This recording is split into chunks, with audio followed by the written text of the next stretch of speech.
What's going on, everybody? Welcome back to PJ Q&A. Have you got your pajamas on? Because I'm rocking some Chevy Chase Lampoon's Christmas Vacation pants right now.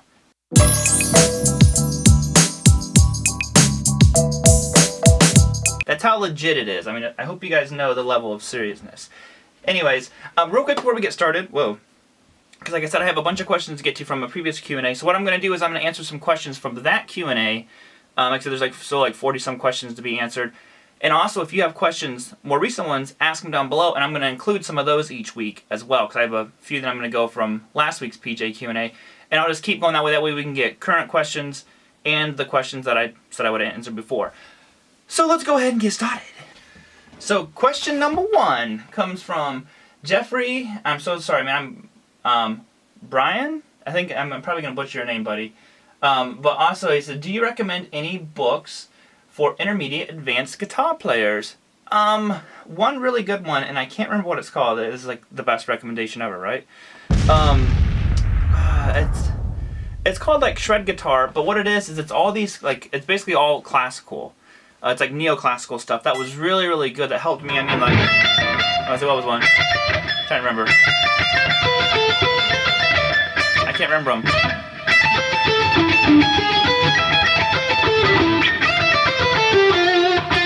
Something like that. You know, obviously I need to practice these, but it was a very cool. I'm pretty sure it's just called Shred Guitar by Castellani. How do you say his name? Can't remember. If I can think of it, I'll put a link down below.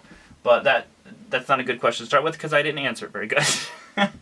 Next question. Dropstick says, how can I join you on Skype for guitar lessons? You're my inspiration. Thank you. He said, I have seen all of your videos. Love them. You're a well-wisher all the way from Nepal.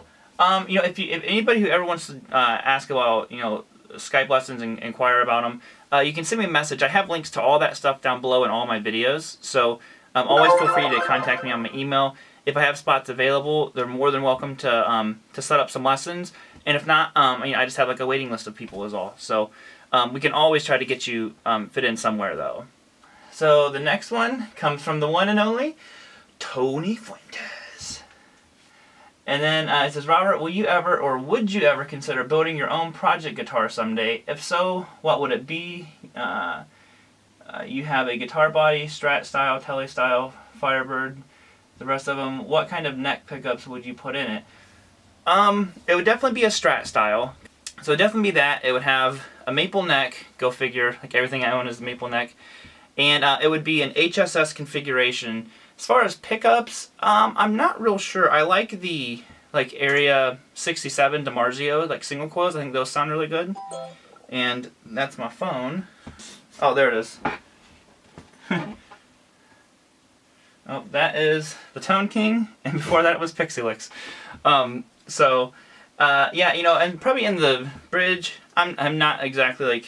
Oh, you know what? Actually, a bridge pickup that I know that I would want to put in it is the Warren D. Martini signature Duncan. That's one I would love to do. Next question from Air Dealer. What type of guitar recording do you recommend for a beginner/young without a lot of money? Can't buy an Axe-Fx or Kemper. The only way is natural audio, camera, or sound card. What do you recommend? Thanks, Rob. If it was me, you know, depending on what like I said, it all comes down to what the budget is. So, kind of like, I guess like a lower budget for recording would maybe, if you could get around like $500, you could get a nice interface. And, I mean, honestly, for like $500, you could get like a Fender Mustang amp, an interface, and just run right into the interface and go right into a computer. You could get, or the Reaper, I think that's a recording software that's free, and you'd pretty much be set. And then you could get, I'm not sure on a drum software, but I'm sure they make something. Reaper could even have a built-in drummer or something like that. I know like GarageBand and stuff like that does. So you could do that, or you could even get like GarageBand on your phone and get, I don't have it near me, like an Apogee Jam plug, and you can plug that into your phone and you can record into GarageBand on your phone, and I think you can put beats even on your phone. So that would probably be the cheapest way. Then you're probably going to be in like 150 to 200 bucks, you know. So there's definitely lots and lots of options. Obviously, like I said, if you own, like if you or someone owns like any kind of computer, you can download all that stuff. There's Pixie Lux again. I guess I shouldn't say anything. Pixie has something cool going on, so I won't say anything. So let's go to the next question. Sam, is it Nicholas, I think? If you could be one guitar player for a day, who would you be? If I could be one guitar player for a day, who would I be? I don't know, to be honest, like, this is gonna sound stupid because it's like the question, but I'm actually like really happy just being me, you know, as a guitar player. I mean, I'm sure, I mean, like, I have like so many idols, like, you know, obviously to be Eddie Van Halen would be cool, and to all these guys, but, you know, at the end of the day, I don't really want to be any of those guys. I just like listening to them, so I'm pretty content being me. So maybe if I could be someone, I would be a better guitar playing version of me. There you go. Okay, so I'm gonna snag a real quick. I'm gonna snag a few of the more recent questions, and see, one of those would be from Bruce Lindsay. He says, "Do you prefer a Gibson or Fender scale length? Do you notice the difference in the length when you are switching guitars?" I do kind of feel the difference. You know, like it takes me a little bit to kind of like adjust to the Les Paul. So usually I need to warm up a little bit when I play a Strat or anything like that. I'm very comfortable on those because that's just kind of what I've always played. But on the Les Paul, I do find I need to like play it for just like a minute. You know, it's not like I need to warm up for like an hour or something like that. But just, you know, like run through a couple things. Nothing real crazy.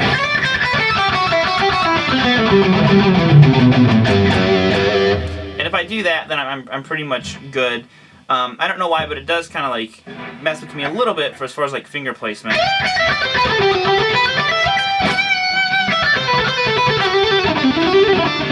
Also, my hand sits different on a Les Paul, which has nothing to do with scale length. That's just the style of bridge, but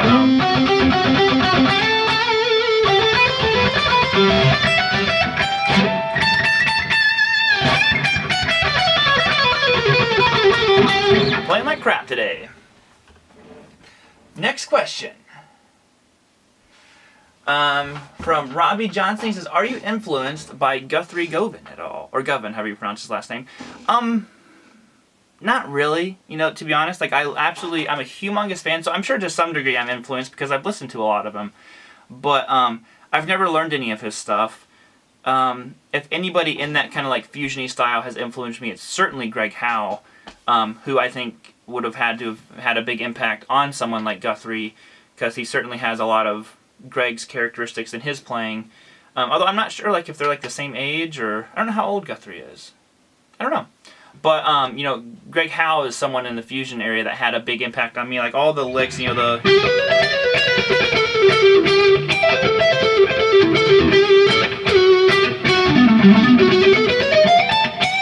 Like, all that stuff is very, to me, I just hear Greg Howe the whole time.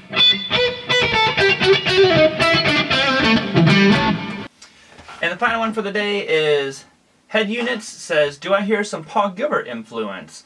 And absolutely, Paul Gilbert is actually the guitar player who made me want to start teaching guitar, because he did such a good job of it, and he always seemed like he was having fun, which in turn, even through DVDs, you know, I guess it's kind of the same thing as videos. I hope that you guys always get the experience that I'm truly having fun and enjoying what I'm doing when I'm teaching and playing all these videos. But Paul always looked like he was having fun, and he made me have fun trying to learn stuff, even though it was like difficult. You know, you're sitting there like you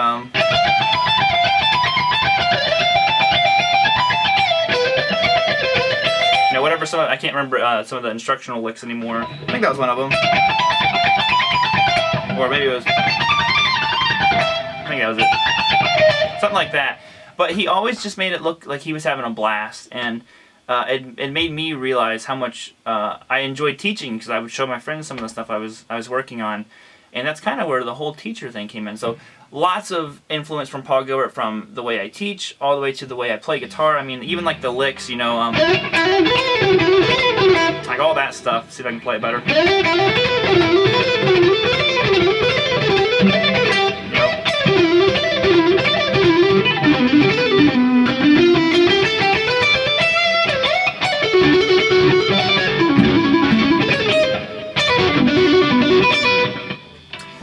But other than that, guys, that will wrap up this week's PJ Q&A. Thank you so much. I'm glad some of you guys wanted this to be a weekly thing.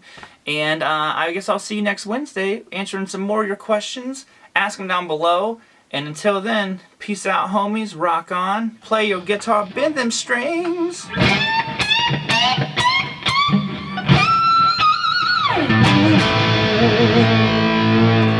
in the wrong position. There we go.